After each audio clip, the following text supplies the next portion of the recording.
ಆಷಾಢ ಅಮಾವಾಸ್ಯ. ಈ ಕೆಲಸ ಮಾಡಿದರೆ ಪಿತೃದೋಷ ನಿವಾರಣೆಯಾಗುತ್ತದೆ. ಆದರೆ ಈ ತಪ್ಪುಗಳನ್ನು ಮಾಡಬೇಡಿ. ಆಷಾಢ ಮಾಸದ ಅಮಾವಾಸ್ಯೆಯಂದು ಮುದ್ರು ಪೂರ್ವಜರು ತಮ್ಮ ಕುಟುಂಬ ಸದಸ್ಯರನ್ನು ನೋಡಲು ಬರುತ್ತಾರೆ ಎಂದು ನಂಬಲಾಗಿದೆ. ಆದ್ದರಿಂದಲೇ ಆಷಾಢ ಅಮಾವಾಸ್ಯೆಯಲ್ಲಿ ಕೆಲವೊಂದು ಕೆಲಸಗಳನ್ನು ಮಾಡಿದರೆ ಪಿತೃ ಅಮಾವಾಸ್ಯೆಯಷ್ಟೇ ಫಲ ಸಿಗುತ್ತದೆ ಎನ್ನುತ್ತಾರೆ ಜ್ಯೋತಿಷ್ಯ ತಜ್ಞರು. ಅಮಾವಾಸ್ಯೆಯ ತಿಥಿ ಹಿಂದೂಗಳಿಗೆ ವಿಶೇಷವಾದ ಮಹತ್ವದ ದಿನವಾಗಿದೆ. ಇನ್ನೇನು ಕೆಲವೇ ದಿನಗಳಲ್ಲಿ ಅಮಾವಾಸ್ಯೆ ಬರಲಿದೆ. ಧಾರ್ಮಿಕ ನಂಬಿಕೆಗಳ ಪ್ರಕಾರ ಆಷಾಢ ಅಮಾವಾಸ್ಯೆ ಬಹಳ ಮುಖ್ಯವಾದ ತಿಥಿ. ಈ ದಿನ ಸ್ನಾನ ಮತ್ತು ದಾನಗಳನ್ನು ಮಾಡಲಾಗುತ್ತದೆ. ಶಾಸ್ತ್ರಗಳ ಪ್ರಕಾರ ಆಷಾಢ ಮಾಸದ ಅಮಾವಾಸ್ಯೆಯಂದು ಮುದ್ರು ಪೂರ್ವಜರು ತಮ್ಮ ಕುಟುಂಬ ಸದಸ್ಯರನ್ನು ನೋಡಲು ಬರುತ್ತಾರೆ ಎಂದು ನಂಬಲಾಗಿದೆ. ಆದ್ದರಿಂದಲೇ ಆಷಾಢ ಅಮಾವಾಸ್ಯೆಯಲ್ಲಿ ಕೆಲವೊಂದು ಕೆಲಸಗಳನ್ನು ಮಾಡಿದರೆ ಪಿತೃ ಅಮಾವಾಸ್ಯೆಯಷ್ಟೇ ಫಲ ಸಿಗುತ್ತದೆ ಎನ್ನುತ್ತಾರೆ ಜ್ಯೋತಿಷ್ಯ ತಜ್ಞರು. ಈ ದಿನ ಕೆಲವು ವಿಶೇಷ ಕೆಲಸಗಳನ್ನು ಮಾಡಿದರೆ ಪಿತೃದೋಷ ಮತ್ತು ಕಾಳಸರ್ಪ ದೋಷದಿಂದ ಮುಕ್ತಿ ಪಡೆಯಬಹುದು ಎಂದು ಹೇಳಲಾಗುತ್ತದೆ. ಈ 7 ಆಷಾಢ ಅಮಾವಾಸ್ಯೆ ಯಾವಾಗ ಬರುತ್ತೆ, ಆ ದಿನ ಏನು ಮಾಡಬೇಕು ಎಂಬುದನ್ನು ಈ ವಿಡಿಯೋದಲ್ಲಿ ತಿಳಿಯೋಣ. ಆಷಾಢ ಅಮಾವಾಸ್ಯೆ ತಿಥಿ ಯಾವಾಗ? ಹಿಂದೂ ಕ್ಯಾಲೆಂಡರ್ ಪ್ರಕಾರ ಅಮಾವಾಸ್ಯೆ ತಿಥಿ ಶುಕ್ರವಾರ ಜುಲೈ 5ರಂದು ಬೆಳಿಗ್ಗೆ 4:57ಕ್ಕೆ ಬರುತ್ತದೆ. ಮರುದಿನ ಅಂದರೆ ಶನಿವಾರ ಜುಲೈ 6ರಂದು ಮುಂಜಾನೆ 4:26ರವರೆಗೆ ಅಮಾವಾಸ್ಯೆ ಇರುತ್ತದೆ. ಅಮಾವಾಸ್ಯೆಯನ್ನು ಜುಲೈ 5ರಂದು ಬೆಳಿಗ್ಗೆ ತಿಥಿಯ ಪ್ರಕಾರ ಆಚರಿಸಲಾಗುತ್ತದೆ. ಆಷಾಢ ಅಮಾವಾಸ್ಯೆಯಲ್ಲಿ ಏನು ಮಾಡಬೇಕು? ಶಾಸ್ತ್ರಗಳ ಪ್ರಕಾರ ಆಷಾಢ ಅಮಾವಾಸ್ಯೆಯು ವಿಶೇಷವಾದ ಮಹತ್ವದ ದಿನವಾಗಿದೆ.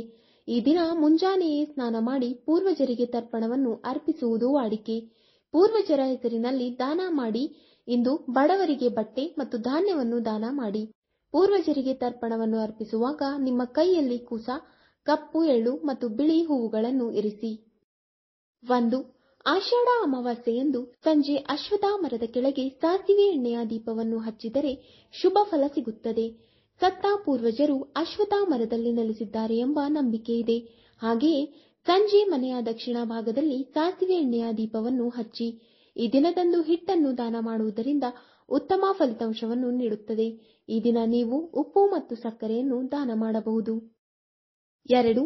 ಈ ದಿನ ಅಂದರೆ ಆಷಾಢ ಅಮಾವಾಸ್ಯೆಯ ದಿನ ಪಿತೃದೋಷ ನಿವಾರಣೆಗೆ, ಪಿತೃ ಶಾಂತಿಗಾಗಿ ಕ್ರಮಗಳನ್ನು ಕೈಗೊಳ್ಳಲಾಗುತ್ತದೆ. ನದಿ ಅಥವಾ ಕೊಳದಲ್ಲಿ ಸ್ನಾನ ಮಾಡಿ ಪೂರ್ವಜರಿಗೆ ತರ್ಪಣ ಮಾಡಿ.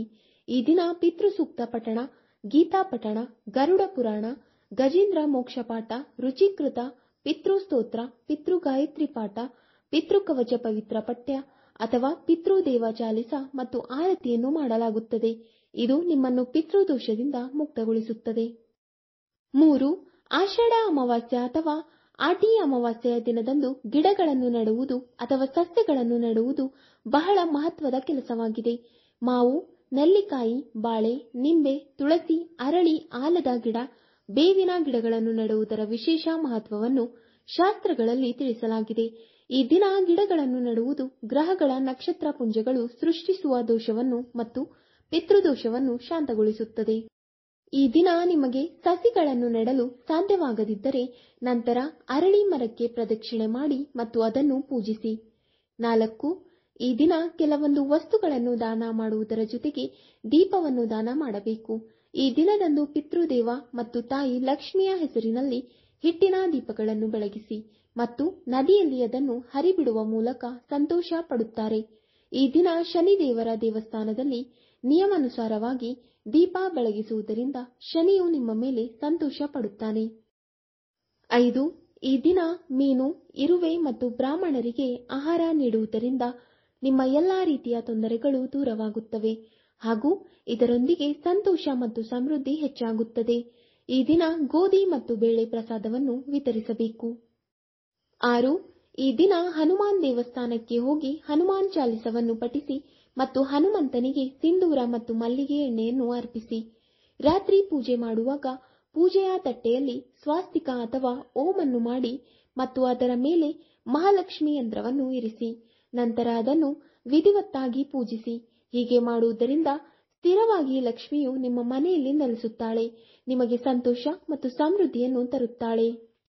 ಆಷಾಢ ಅಮಾವಾಸ್ಯೆಯ ದಿನ ಯಾವ ತಪ್ಪುಗಳನ್ನು ಮಾಡಬಾರದು? 1. ಈ ಅಮಾವಾಸ್ಯೆಯ ದಿನದಂದು ನಾಯಿ, ಹಸು, ಕಾಗೆ ಇತ್ಯಾದಿಗಳನ್ನು ಕೊಲ್ಲಬೇಡಿ ಅಥವಾ ಯಾವುದೇ ರೀತಿಯಲ್ಲಿ ಇವುಗಳಿಗೆ ಹಾನಿ ಮಾಡಬೇಡಿ. ವಿಶೇಷವಾಗಿ ಅವುಗಳು ಆಹಾರ ಸೇವಿಸುವಾಗ ಅಥವಾ ಅವುಗಳು ಆಹಾರಕ್ಕಾಗಿ ನಿಮ್ಮ ಮನೆ ಬಾಗಿಲಿಗೆ ಬಂದಾಗ ಅವುಗಳಿಗೆ ಹಾನಿ ಮಾಡಬೇಡಿ. ಅಮಾವಾಸ್ಯೆಯ ದಿನದಂದು ನಾಯಿ, ಹಸು ಅಥವಾ ಕಾಗೆಗೆ ಆಹಾರವನ್ನು ನೀಡುವುದರಿಂದ ಪೂರ್ವಜರು ಸಂತೋಷ ಪಡುತ್ತಾರೆ ಎನ್ನುವ ನಂಬಿಕೆ ಇದೆ. ನೀವು ಈ ಪ್ರಾಣಿಗಳು ಮತ್ತು ಪಕ್ಷಿಗಳನ್ನು ಕೊಂದರೆ ಅಥವಾ ಹಾನಿ ಮಾಡಿದರೆ ನಿಮ್ಮ ಪೂರ್ವಜರು ನಿಮ್ಮ ಮೇಲೆ ಕೋಪಗೊಳ್ಳಬಹುದು. 2. ಅಮಾವಾಸ್ಯೆಯ ದಿನ ನಿಮ್ಮ ಮನೆಗೆ ಭಿಕ್ಷೆ ಬೇಡಲು ಬಂದಾಗ ಅವರನ್ನು ಬರಿಗೈಯಲ್ಲಿ ಮನೆಯಿಂದ ಕಳುಹಿಸಬೇಡಿ. ನಿಮ್ಮ ಸಾಮರ್ಥ್ಯಕ್ಕೆ ಅನುಗುಣವಾಗಿ ಅವರಿಗೆ ಆಹಾರ, ಬಟ್ಟೆ ಅಥವಾ ಯಾವುದನ್ನಾದರೂ ದಾನ ಮಾಡಿ. ಧಾರ್ಮಿಕ ನಂಬಿಕೆಗಳ ಪ್ರಕಾರ ಈ ದಾನವನ್ನು ಪೂರ್ವಜರು ಸ್ವೀಕರಿಸುತ್ತಾರೆ. 3. ಅಮಾವಾಸ್ಯೆಯಂದು ನಿಮ್ಮ ಮನೆಯ ಹಿರಿಯರನ್ನು ಅವಮಾನಿಸಬೇಡಿ ಅಥವಾ ಅಂತಹ ಯಾವುದೇ ರೀತಿಯ ತಪ್ಪು ಕೆಲಸಗಳನ್ನು ಮಾಡಬೇಡಿ. ಅದು ಅವರ ಆತ್ಮಕ್ಕೆ ದುಃಖವನ್ನುಂಟು ಮಾಡುತ್ತದೆ.